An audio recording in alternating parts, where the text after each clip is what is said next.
नमस्कार, मी भारती. तुमच्या सर्वांचं खूप खूप स्वागत आहे माझ्या चॅनलवर. तर संध्याकाळ झाली आहे आणि खूप भूक लागली आहे. तर आज एक झटपट तुमच्यासोबत एक पावाची रेसिपी शेअर करते. बघा, आणि याला बनवायला 5 मिनटं पण लागणार नाहीत, पण खायला टेस्ट खूप छान लागते. नक्की ट्राय करून बघा आणि कधीतरी अनहेल्दी खाल्लं तर चालते. तर ही रेसिपी ट्राय करा आणि आवडते का मला कमेंटमध्ये नक्कीच सांगा. चला तर आपण सुरुवात करूया आपल्या रेसिपीसाठी. तर इथे पहिले मी तवा गरम व्हायला ठेवला आहे आणि तवा गरम होईपर्यंत आपलं बाकीचं काम करून घेऊया. आणि इथे पाव घेतले आहेत मी हे 2 आणि याला मधून असं कट केलं आहे. तर व्यवस्थित असं कट करून घेतलं आहे. आपल्याला व्यवस्थित असा हा पावाचा बेस पाहिजे.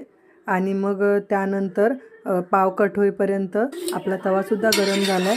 आणि मी इथे तूप वापरते, जे मी घरीच तयार केलं आहे. आणि तुम्ही पाहिजे त्याच्या जागी बटर वापरू शकता. तेलात एवढं चांगलं लागणार नाही असं मला तरी वाटते, कारण का मी कधी ट्राय केलेलं नाही आहे तेलात. आणि बस इथे दोन्ही साईडने छान असं तूप लावून घेतलं आहे मी.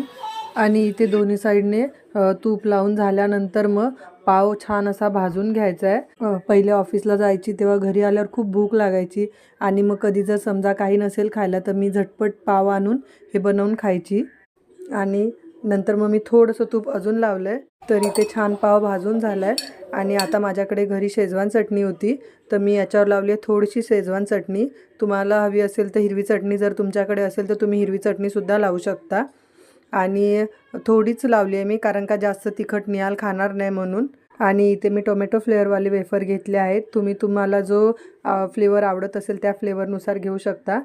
आणि आता या बेसवर आपण ठेवूया वेफर. ते इथे वेफर ठेवताना याची क्वांटिटी जास्त घ्या, म्हणजे जेव्हा तुम्ही खाल तेव्हा त्याचा छान असा क्रंच येईल.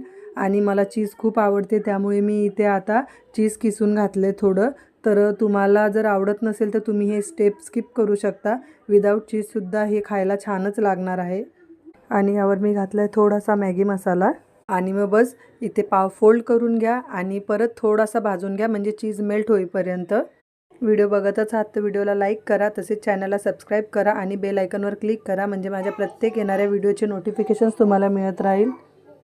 आणि इथे आपला वेफर पाव तयार आहे. तर आता याला आपण कट करून घेऊया.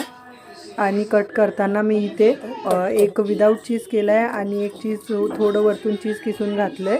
आणि आता इथे आपण तोडून बघूया. पाव बघा दिसतानाच छान दिसतोय. तर आता इथे तोडून बघा किती छान दिसतोय हा पाव, आणि खायलासुद्धा तेवढाच टेस्टी लागतो. आणि इथे हा विदाऊट चीजवाला कट केलेला आहे मी.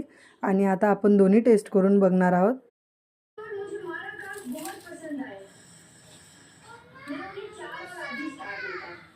नक्की ट्राय करा. झटपट भूक लागली असेल तर तुम्हाला सुद्धा हे नक्कीच आवडेल. आणि चॅनलला सबस्क्राईब करा.